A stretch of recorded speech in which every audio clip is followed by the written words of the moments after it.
Welcome to our brand new program on the Eagle Online Nigeria, your very exciting YouTube channel.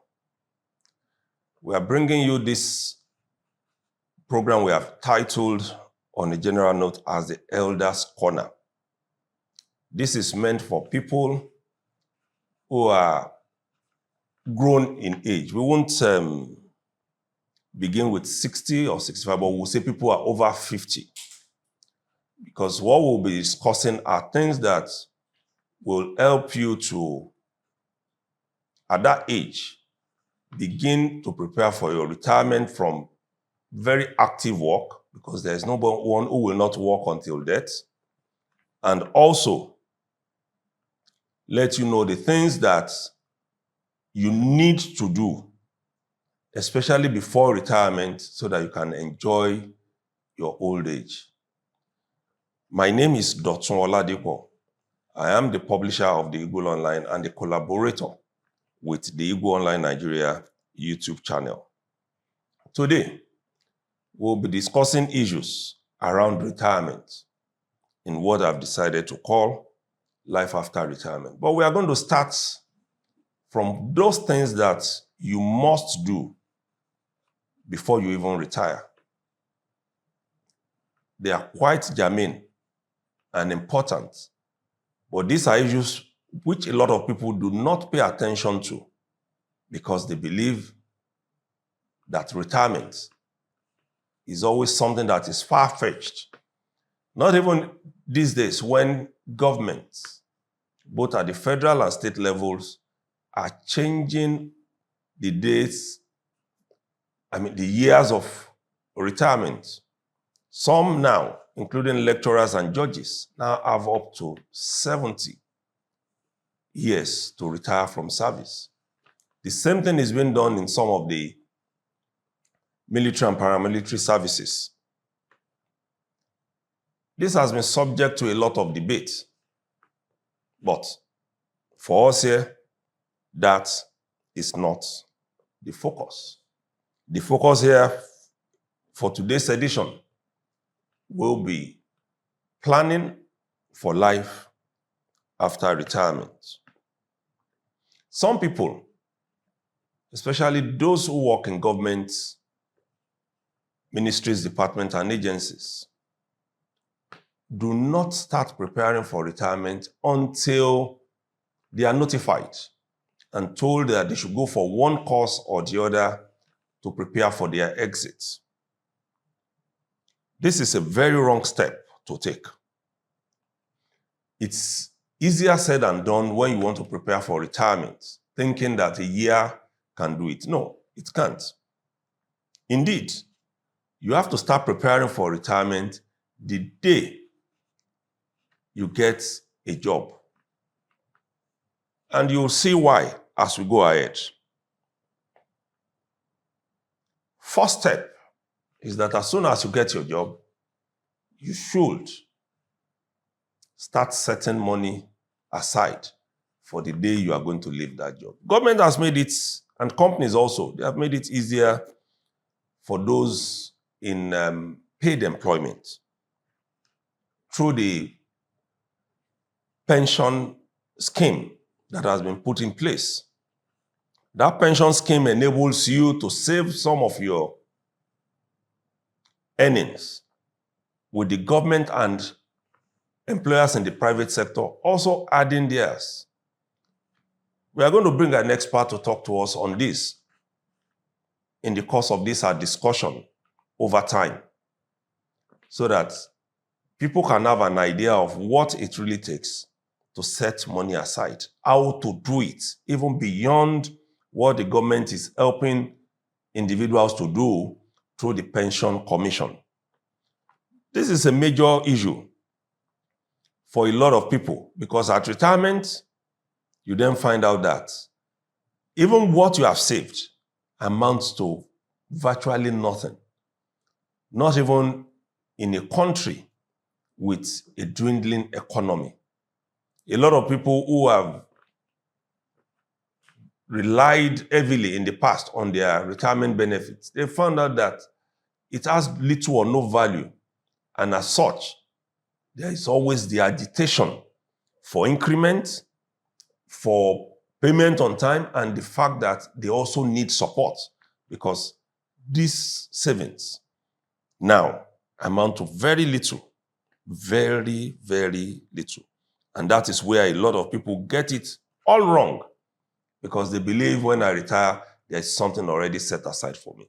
So what this means is, apart from what government and your company will put aside for you, you must also have some savings.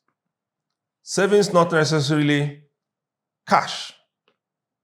Savings in landed property, in businesses that others are running for you or on your behalf. Contribution to thrift, joining cooperative societies, which outlives your work life. All those are areas in which you can save. But like I said, that's a topic that we are going to discuss in detail in one of our upcoming editions. So, how do I keep up with living a balanced life when I retire? It's a major issue, moving away from money. Because a lot of people also commit that error, thinking that all there is to life after retirement is having loads and loads of money. But that is wrong. A lot of people find out too late that communicating with other people, interacting with other people when they retire is a major part of their lives. As such, as they move on through life in their active ages, they abandon friends, they abandon family members, they abandon schoolmates, they abandon workmates. They don't join any social club. And this is one of the biggest errors people commit before they retire. So, what do I say here? Number one, keep up your social life. Even the spiritual one you should keep up to, and not just praying, but also interacting with people in your places of worship. Now, I will advise, ensure your old school groups, you are very active there because you will need them when you retire. Some of us commit the error of saying, my husband is there, my children are there.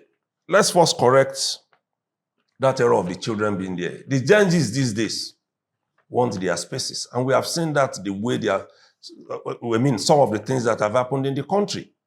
They don't want you to come and crowd their space. As a parent, they would rather send you money, make you comfortable where you are.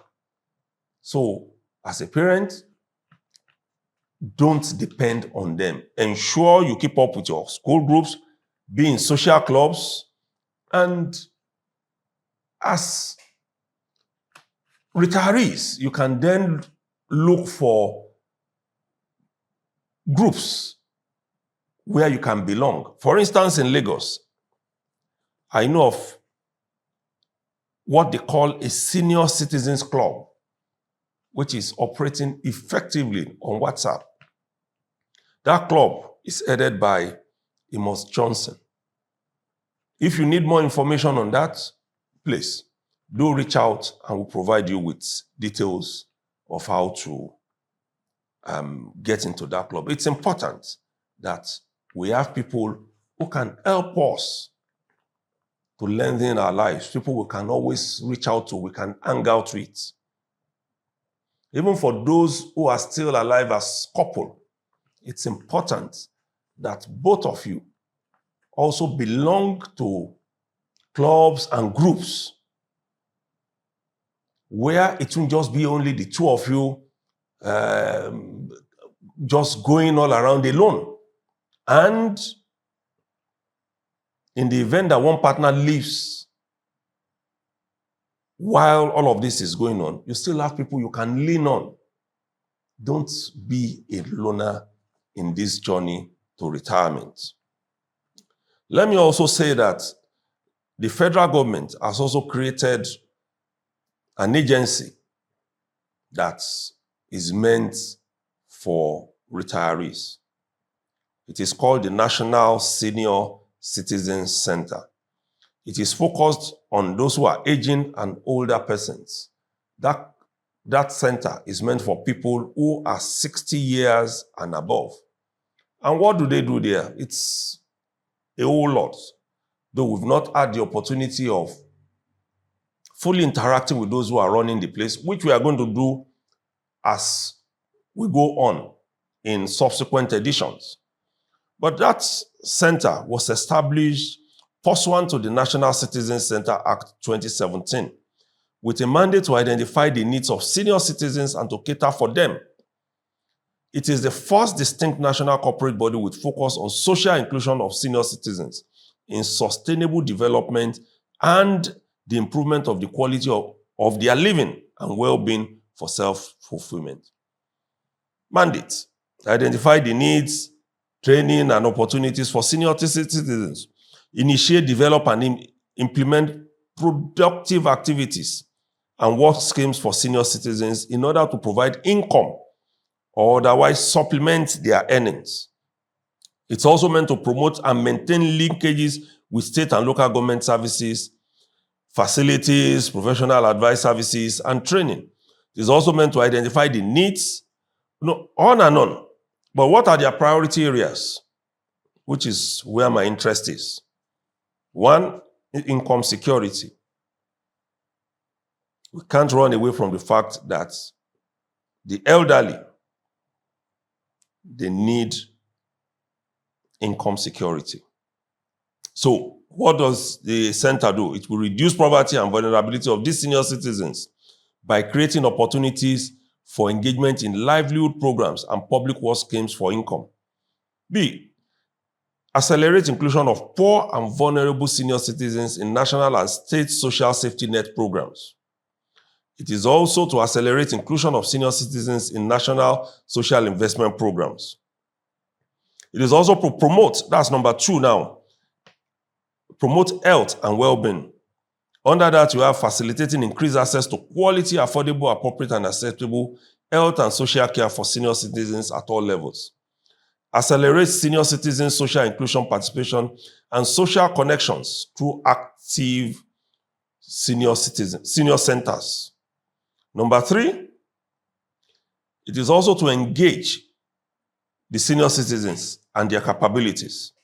And under it is to enhance social inclusion by providing platforms for utilizing skills, experiences, and resources of senior citizens for community development through volunteerism or for supplemental income. Number 4, promote fundamental change in perception of the aging and old. Yeah, we've had a lot of this where people just treat senior citizens as if they do not matter. And this will be part of what I said earlier, that we must really provide for our own retirement. It's not enough to leave it to anybody. So under that, accelerate high-level advocacy and public sensitization for positive change in perception of aging and the old. Accelerate advocacy for mental health through a sectoral community-based elder abuse prevention and rapid response and remedy mechanism. And then the 5th one, to facilitate progressive registration of senior citizens to enable access to age-friendly services, supportive environments, discounts, and courtesies. So here we are. You can go online and get more information on this center, the National Senior Citizens Center. It's important so that we can begin to assess the services they are to provide. How well they do it, we can only know when people try to assess these services. And then beyond what the government has done, there are so many other organizations that work for the elderly, and they provide such services. Even some go as far as providing jobs, that are suitable for the elderly, providing funds for them to actualize their ideas.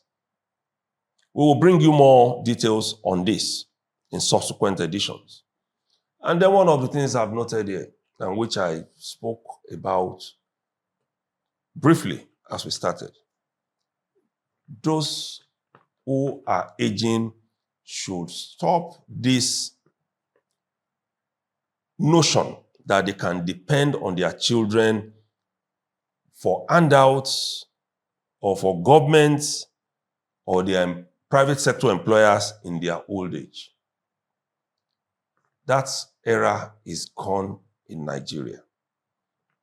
It went out of fashion a long time ago in advanced countries where children quickly declare their own independence. Some move out as early as age 14, age 16 to live alone because they don't want parents in their way.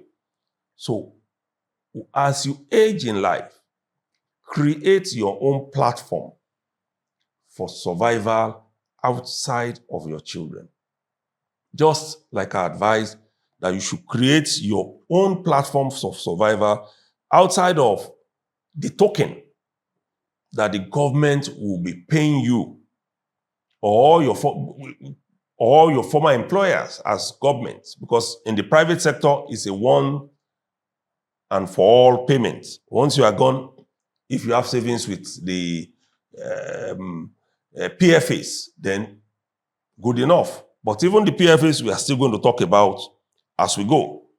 So I have also advised, and I'm advising now, that you take out all manners of insurance before retirement. You can start early enough. There are some packages that enable you to save on a monthly basis and which you can reap from after retirement, which you can even reap from while you are still in service. But it's usually good to set a target to access such funds that would have been boosted by those you are saving with, and you can have access to them in later years. And such things, such insurance should cover health, accident, and death. Over the years, we've seen that group insurance along these lines, they are far better than even taking out the individuals. And that is why, going back again, like I said, you need to belong to groups to be able to benefit from this. Your old school group can do something, your social club, a lot like that. Even within the church or your or mosque where you worship, a few of you can get together and do the insurance. And it's not meant for you to take money from. It's meant for you to, when there is illness, to be able to benefit from. Such insurance can also cover your family members, your children, even while you are still in active service and you are still active yourself. So it's flexible, it's cheaper when you are in a group. And for those who are 50 and above, I encourage that you do this so that when there is a need to tackle health challenges or you are broke, so to say, there is a place to run to. It's important. Please don't forget that. Then I'll also say, for those who have placed so much hope in their pension fund administrator that once they are out of service, once they stop working, there is so much money waiting for them from the PFAs. This is not so. Again, this is another topic on its own that we're going to bring in an expert to explain to us how these things pan out. A lot of people have a feeling that, okay, when I retire, I have 5 million with my PFA. And so once I need it, I can rush there, collect the 5 million and walk away. No, it doesn't work that way. As a hint, The best you can get in the first instance is for you to get 25% of the amount saved. And subsequently, it is spread over monthly payments that you can then wait for, which, from what we have seen, from what we have had, from what we have experienced, is not something to live on. It's not something to rejoice over. It's not something to depend on for retirement. So I'll advise that please go and study all the laws governing pension fund administration in Nigeria. We are going to bring you an expert in subsequent editions so that they will talk to us from a point of knowledge, and then we can all learn better. So, again, as my 8th point here, I said, establish good relationship with your partners. If you are fortunate to still have a partner who is living when you retire, or you live with somebody or anybody around you, form very good relationship with them. Because at that time, you need all manner of comfort, emotional, financial, social, religious, in fact, communication partner. You need them. So don't wait until when you retire before you start treating your partners well. It's important to start doing it now, because we have had situations where some partner will wait until when their children have all left, and then they start showing the other side of them. In fact, some women, from stories we have had, will abandon their partners for as long as they can because they can't stick them and going from one child to the other, taking care of their grandchildren.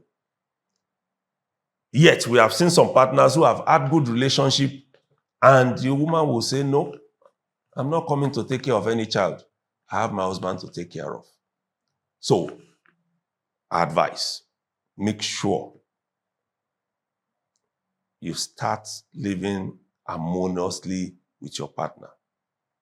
Find common grounds for all that you do, so that when old age comes, you have company. And then don't live alone by whatever means. Never do so. And the reason is this: as an elder statesman or stateswoman, the tendency to run into problem when you are alone is very high. We've seen people who died 3-4 days after, before they are discovered dead because they are alone, by whatever means. As an elder statesman or stateswoman, please don't live alone. And let me emphasize this point again in closing this. Save by whatever means, whether it is cash, whether it is investment, any means you can, investment in insurance, all manner of savings, please do so, because you need the money and you may not be able to work as hard as you are doing so now that you are still in service.